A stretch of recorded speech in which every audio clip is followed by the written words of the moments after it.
As I drop out of hyperspace flight, the whine of my engines resonating throughout the cockpit of my Cobra Mk III spacecraft as they screech to a halt, a methane dwarf star stares back at me.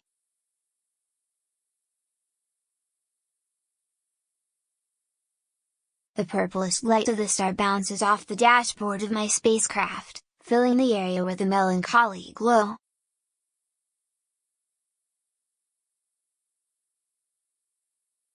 This peaceful moment leaves me awestruck as I take it in, making me hesitant to move on to the next leg of my journey.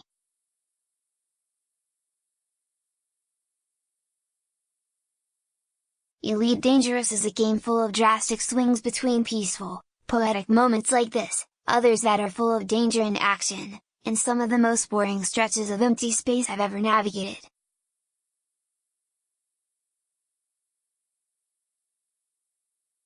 Though the steep and vast space fighter sim has been out, first on PC and then on Xbox One, for a few years now, Elite Dangerous has finally brought its 1-to-1 scale model recreation of our Milky Way Galaxy to the PlayStation 4.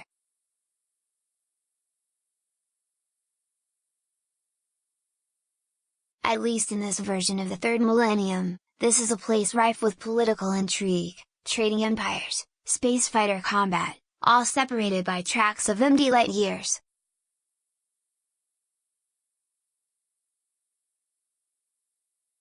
Elite Dangerous can be played fully solo with just the stars to keep you company, or it can be played online in its open play mode.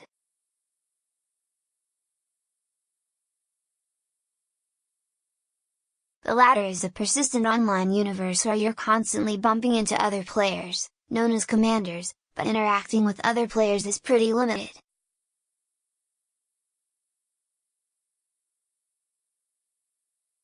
You can group up and run missions, trade routes, or simply explore together, but the vast majority of human interaction boils down to piracy and bounty hunting.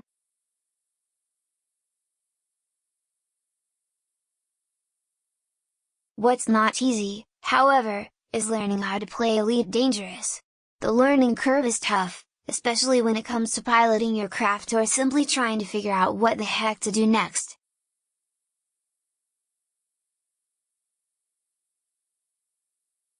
Sure, you start off with tutorials teaching everything from basic flight, combat situations, and even landing procedures, the bane of many commanders' experiences, though those can only go so far.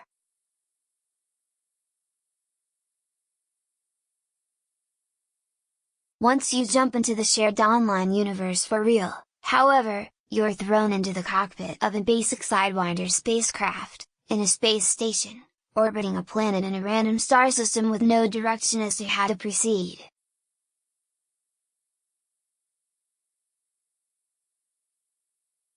It's up to you, Commander, to decide how to start.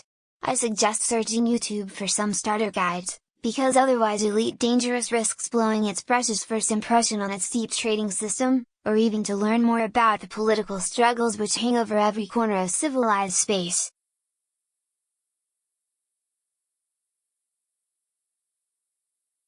This level of freedom is often teased in open-world games, but with Elite Dangerous it's fully realized.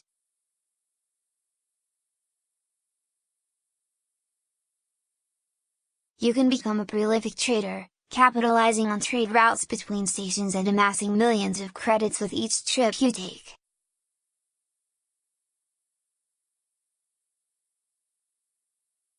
If piracy is more your thing, more power to you. You can hunt down unsuspecting pilots, steal their cargo, and sell it to some shady dealer in a French system, risking bounty hunters in every flight.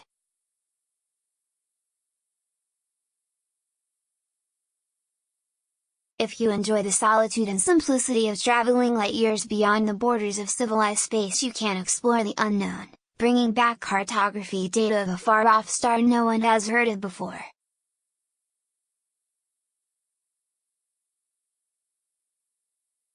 Some will be content to simply stick to one role the whole time, but I realized early on that I was going to bounce between playstyles depending on my mood.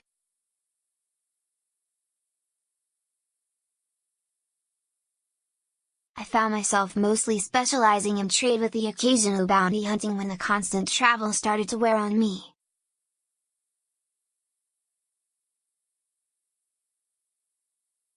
Wisely, Elite Dangerous doesn't put any barriers in your way when you want to change things up.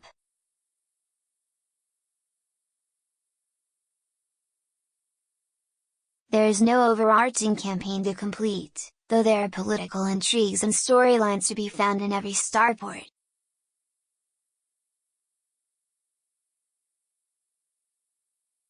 It's up to you how to shape these stories, good or bad. It's daunting, especially to those accustomed to a more focused space adventure like No Man's Sky, which is open world but had a defined goal to work towards at the end, or Wing Commander.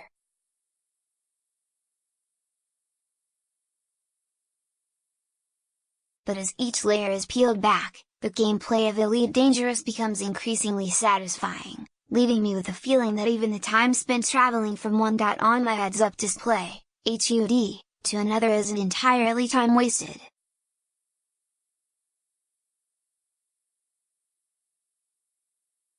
I find it fulfilling to pore over trade data I've logged, maximizing the route to take in order to make the most money off a trading haul.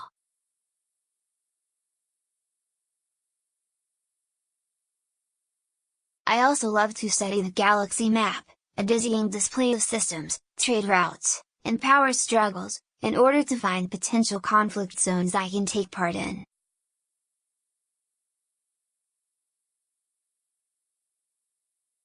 Some of these moments can be a challenge to enjoy, though, since the PlayStation 4 version suffers from some pretty crippling performance issues, even after the patch that cleaned up the frequent screen tearing.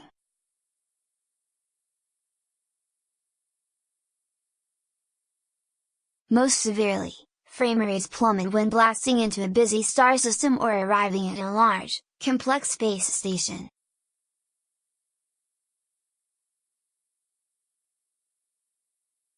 The latter causes further annoyance since these issues mess with the responsiveness of the controls, making landing safely, which is difficult under the best conditions, a struggle not against game mechanics, but input lag.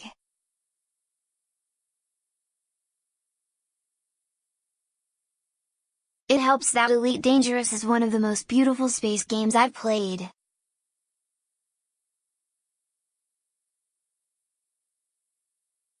The inside of each ship's cockpit is intricately detailed, with a level of care usually reserved for racing sims.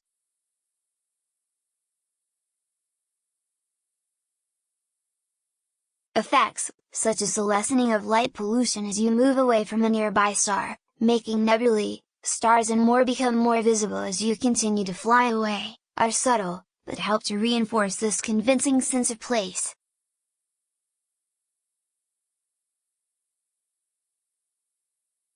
Each spacecraft handles distinctly, from the quick and speedy eagle to the slow and lumbering hauler, and learning how your ship handles in stressful situations can go a long way to surviving in the long run.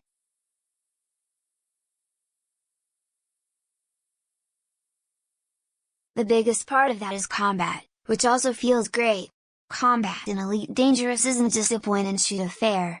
Each instance is different, bringing with it a bevy of on-the-fly decisions that can make the difference between winning and ejecting into cold space.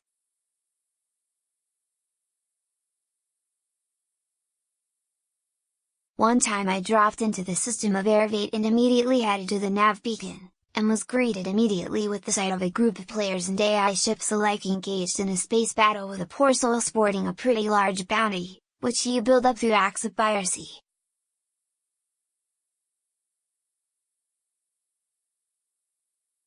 I'd upgraded my ship a few times since starting out, so I sent my Cobra Mk III into high gear to engage and collect a portion of the spoils.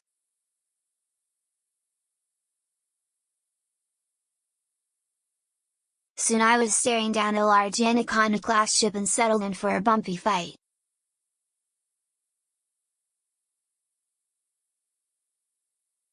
My Cobra's hardpoint lashed out, sending beams across the enemy ship. His did, too, and my shields were gone in what felt like an instant. Shields gone, I had to figure out how to survive against this massive ship while staying in the fight.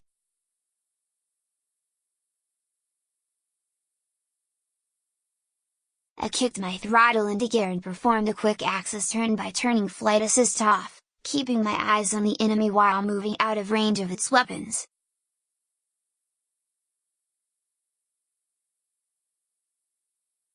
Thankfully, a ship upgrade I made in the previous station meant my shields recharged faster, which allowed me to get right back into the fray.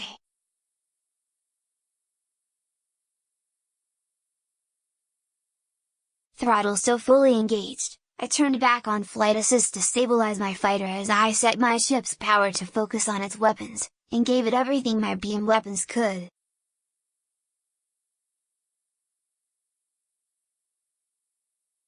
Its shields were now down, and with the Anaconda weakened I used my cannons and multi-guns to tear apart its hull till it met its demise.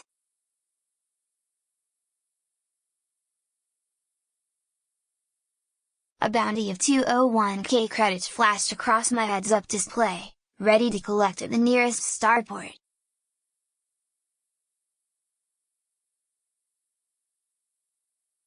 Even with all these moments in mind, though, it is hard to shake the fact that for much of your time spent in Elite Dangerous will be spent traveling in essentially a straight line, whether from port to port, system to system, or even planet to planet with the $30 Horizons DLC.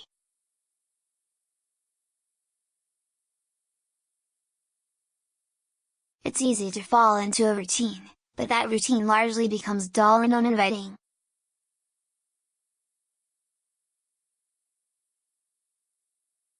Thankfully, Elite Dangerous on PS4 launches with the Arena mode, giving a reprieve from the mundane moments of interstellar travel.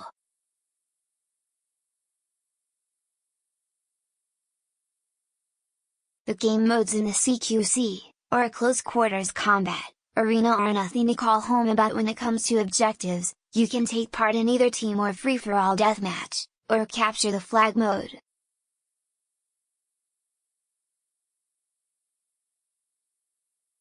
But the constant action keeps me engaged.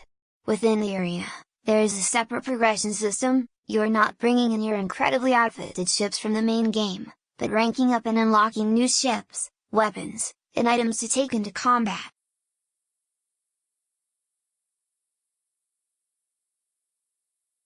Ranking up doesn't take too long either. Within about 5 or 6 deathmatch rounds I found myself with a few unlocked ships and loadouts to rival some of the better fighters in the Milky Way, which left everything else to a test of pilot skill.